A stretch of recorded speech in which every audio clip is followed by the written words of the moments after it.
পঞ্চায়েত নির্বাচনকে পাখির চোখ জাতীয় কংগ্রেসের। বরক উপত্যকা চষে বেড়াচ্ছেন প্রদেশ সভাপতি ভূপেন বরা। কালাইন ব্লক কংগ্রেসের ব্যবস্থাপনায় উঠানে উঠানে জাতীয় কংগ্রেস কর্মসূচি। ইউএসটিএম এর উপাচার্য মেহবুবুল হক গ্রেপ্তার প্রসঙ্গে কি বললেন প্রদেশ কংগ্রেস সভাপতি ভূপেন বরা? 6 দিনের কর্মসূচি হাতে নিয়ে বরক উপত্যকার মাঠ চষে বেড়াতে আসলেন প্রদেশ কংগ্রেস সভাপতি ভূপেন বরা। শনিবার কাঠিগড়া বিধানসভা সমষ্টির কালাইনে উঠানে উঠানে কংগ্রেস কর্মসূচির এক সভায় ভূপেন বরা উপস্থিত হয়ে শাসক দলের সরকারকে তুলোধনা করতে দ্বিধাবোধ করেননি প্রদেশ সভাপতি। বর্তমান শাসক দলের নানান দুর্নীতি, বিভিন্ন সিন্ডিকেট সহ চরম অরাজকতার প্রসঙ্গ তুলে ধরেন ভূপেন বরা। একসময় ইউএসটিএম এর উপাচার্য মেহবুবুল হক গ্রেপ্তার প্রসঙ্গে তিনি সরকারের কঠোর সমালোচনা করতে দেখা যায়।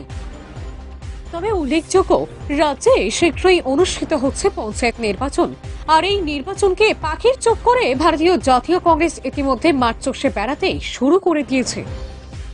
এবার বিরোধী দল কংগ্রেসের নিত্য নতুন পন্থায় এগোতে দেখা গেছে। এবারের নতুন পন্থায় রয়েছে উঠানে উঠানে জাতীয় কংগ্রেস কর্মসূচি। বরক উপত্যকায় শুরু হয়ে গেছে পঞ্চায়েত নির্বাচনকে কেন্দ্র করে বিরোধী দলের দৌড়ঝাঁপ।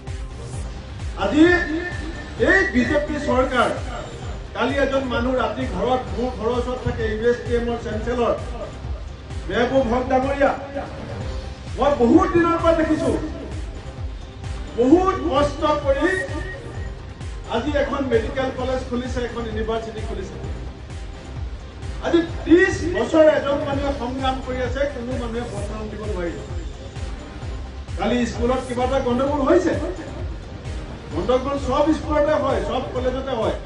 আমিও যেতিয়া স্কুল কলেজত পঢ়িছিলো কেতিয়াবা কেতিয়াবা গণ্ডগোল হয়। প্ৰিন্সিপালক এৰেষ্ট কৰিছে, মাষ্টৰক এৰেষ্ট কৰিছে, ঠিক আছে, কিন্তু ৰাতি ইয়াৰ পৰা গৈ চেঞ্চেলৰক এৰেষ্ট কৰি লৈ আহিব। এজন ইউনিভাৰ্চিটিৰ চেঞ্চেলৰ পলাই যাব নেকি? পুলিচে কেতিয়া এৰেষ্ট কৰে? যদি মানুহজন পলাই যায়। সুপাৰী সিন্ডিকেটত লাগি থকা মানুহক বিজেপি এৰেষ্ট কৰিব নোৱাৰে। সুপাৰী সিন্ডিকেটৰ মানুহক এৰেষ্ট কৰিব নোৱাৰে। কয়লা সিন্ডিকেট অপেন চলাই আছে, এৰেষ্ট কৰিব নোৱাৰে। ৰাস্তাত গাড়ী ৰাখি গুণ্ডাগাৰ্দি টেক্স লৈ আছে, চৰকাৰে কোনো ব্যৱস্থা ল'ব নোৱাৰে। গুৱাহাটীত দিন দুপৰত 5 জনী ছোৱালী হত্যা হ'ল, এজন মানুহক পুলিচে গ্ৰেপ্তাৰ কৰিব নোৱাৰে। কিন্তু তেওঁৰ অপৰাধ কি?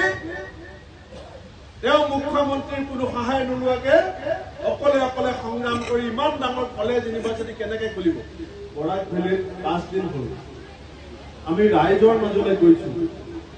আগতে আমাৰ নিয়ম আছিলে ডাঙৰকে পেণ্ডেল বনাই নেতা আহি পেলাই ভাষণ দিব আৰু ৰাইজে শুনিব।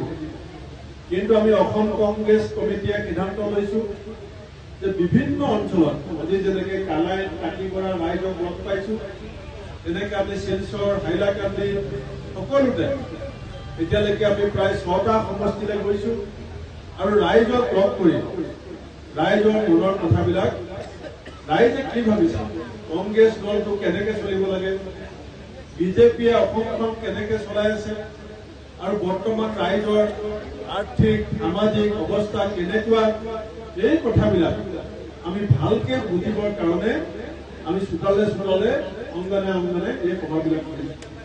আৰু মই ধন্যবাদ দিছো যে এতিয়া কেইবাজনো বক্তা আমাৰ এই অঞ্চলৰ যিখিনি কথা কৈছে আপোনালোকে শুনিছে।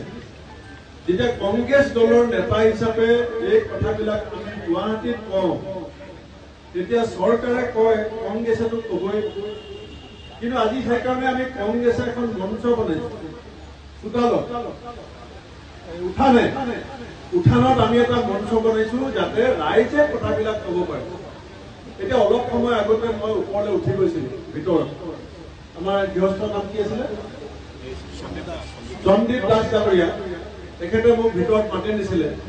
তাতে কেইজনমান ল'ৰা আহিছে, তেওঁলোকৰ মাটি লোৱা হ'ল, চৰকাৰে মাটি ল'লে JJM আঁচনি বনাবৰ কাৰণে। বোলে যে মাটি দিয়ক, JJM আঁচনি হ'ব আৰু জলমিত্ৰ চাকৰি হ'ব আপোনালোকে এটা চাকৰি পাব। গোটেই অসমত বিভিন্ন দুখীয়া মানুহে নিজৰ ঘৰত পঢ়া শুনা কৰি থকা নিবনুৱা ল'ৰাটোৰ চাকৰি হোৱাৰ আশাত নিজৰ অকণমান মাটি যি আছিলে JJMৰ কাৰণে চৰকাৰক দিলে। এটা আঁচনিত গড়ে 2 কোটি টকা খৰচ হৈছে, কিন্তু মাটিৰ নামত চৰকাৰে কাকো পইচা দিয়া নাই। হিমন্ত বিশ্ব শৰ্মাই আমাক কৈ থাকে যে অসম এতিয়া উন্নতিৰ পথত আগবাঢ়িছে। কালি মই গৈছিলোঁ ধলাইলৈ, তাত এখন বাগান, সিদিনাখন গৈছিলোঁ উদাৰবন্দত এখন বাগান, দৰমহা নাই, দৈনিক মজুৰি নাই, আৰু দিন যদি আপুনি ইলেক্ট্ৰিচিটি বিল দিয়া বন্ধ হয় আপোনাৰ ঘৰৰ লাইন কাটি দিব। কাঠিগড়া থেকে ৰুবেল বৈষ্ণবেৰ ৰিপোৰ্ট, যুব বিচিত্ৰা।